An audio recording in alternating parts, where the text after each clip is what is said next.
Do you ever feel lost when listening to English speakers? Do they talk too fast? Today on English to Go, we have an expert teacher who will give you a simple 3-step plan to turn that confusion into confidence using one powerful tool, podcasts. Hello and welcome to English to Go, the podcast that makes learning English simple and fun. I'm your host, Alex.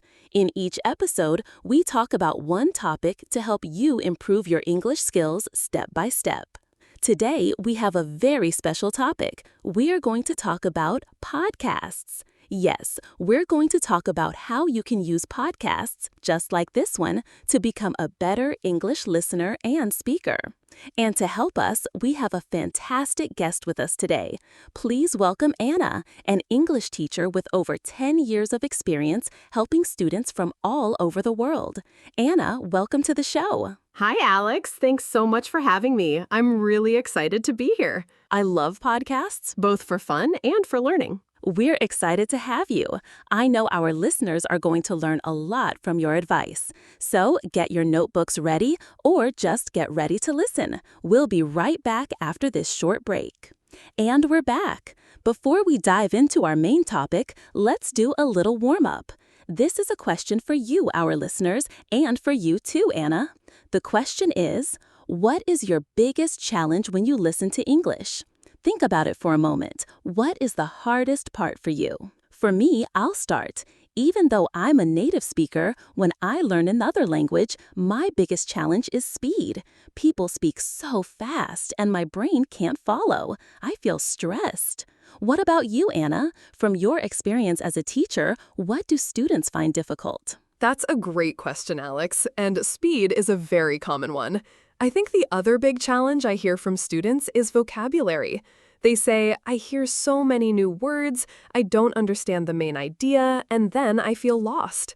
They focus so much on the words they don't know that they miss the words they do know. That's a great point. Feeling lost. I think many of our listeners can relate to that. Well, today, we hope to give you some tools so you don't feel so lost. Our main discussion is coming up next. All right, Anna, let's get into it.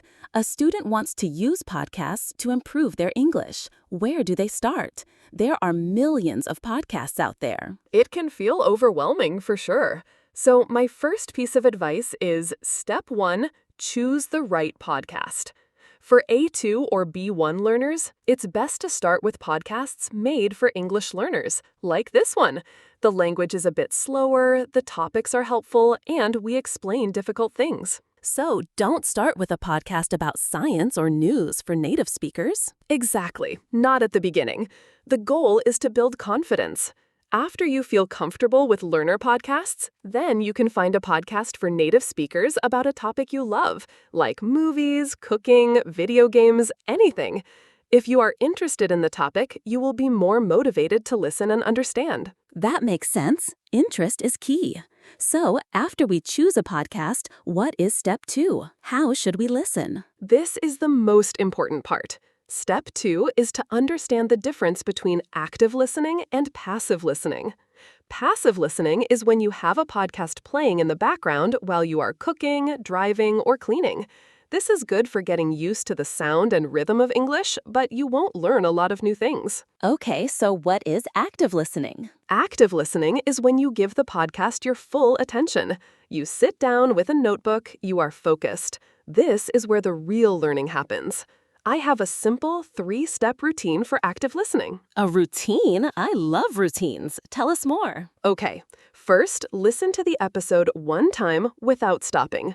Don't worry about new words, just try to understand the main idea.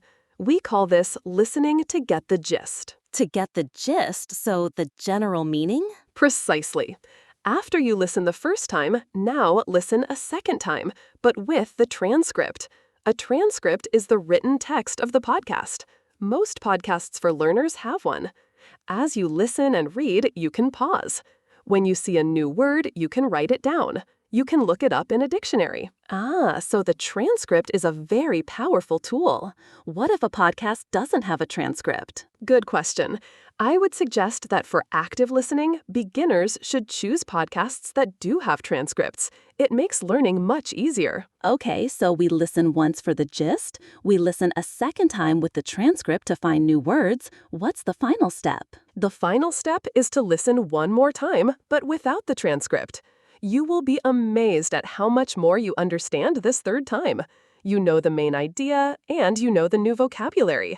This helps move new words from your notebook into your brain. That is a fantastic, clear system. So to review, listen for the gist, listen with the transcript and take notes, listen again without the transcript. Exactly. And if you want an extra challenge for B1 or B2 learners, you can try shadowing.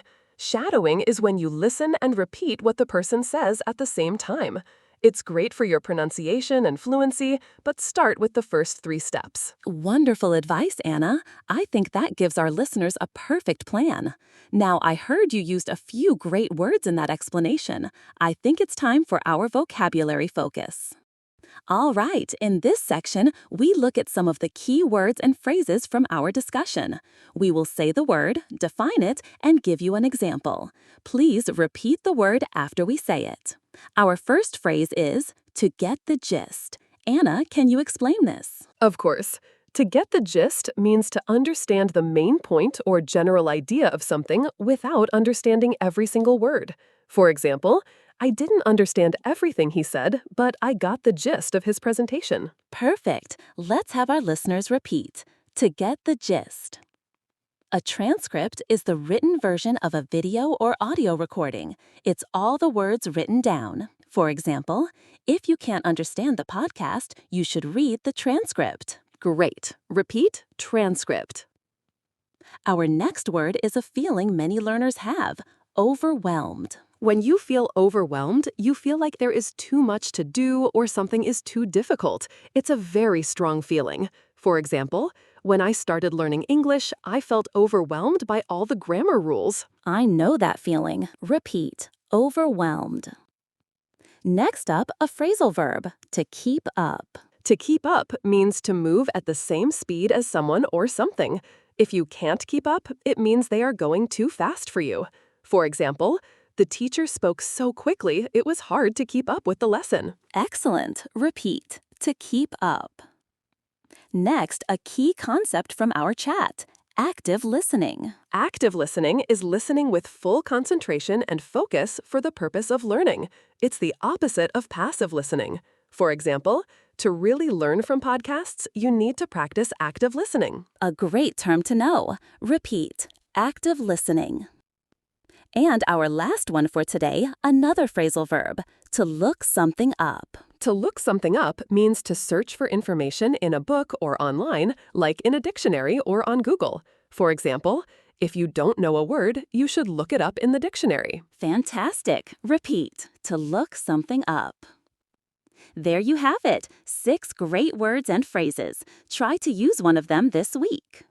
5. Practical challenge. All right, we've given you a lot of information. Now it's time for you to use it. This is our practical challenge for the week. Anna, what is this week's challenge for our listeners? It's a simple one. Your challenge is this. Find one new English podcast about a topic you love. It can be about food, travel, history, anything. Then choose one short episode, maybe 5 to 10 minutes, and practice the active listening routine. So that's listen once to get the gist, listen a second time, try to find and write down just 3 new words or phrases. You don't need the transcript for this challenge. Just listen carefully for words you don't know. Listen a third time and see if you feel more comfortable. Great. Just 3 new words. The goal is not to understand everything. The goal is to practice the method and learn a little bit. A perfect, achievable challenge. Let us know how it goes. You can write to us on our website, englishtogopodcast.com. In this part of the show, we answer a question from one of our listeners. Today's question comes from Yuki in Japan. Yuki writes, "Hello, Alex and the English to Go team. I love your podcast. My question is, I try to listen to podcasts for native speakers, but they speak so fast and use so much slang. I understand maybe 20%, and I feel discouraged and want to quit. What should I do? Anna, this is a perfect question for you. What advice do you have for Yuki? Yuki, thank you for this question. And please do not feel discouraged. This is maybe the most common problem for language learners. You are not alone. My first piece of advice is to be patient with yourself. Understanding native speakers is a high-level skill. You are trying to run before you can walk. Go back to what we said earlier. Start with podcasts for learners to build your foundation and confidence. So it's about finding the right level. Yes, but if Yuki really wants to try a native podcast, I have 2 tips. First, use the playback speed function. Most podcast apps let you listen at 0.75x or 0.8x speed. It makes a huge difference. The speakers won't sound strange, just a little slower. It can help your brain keep up. The playback speed button is my best friend when I listen to other languages. That's a great tip. What's the second one? Second, choose the type of native podcast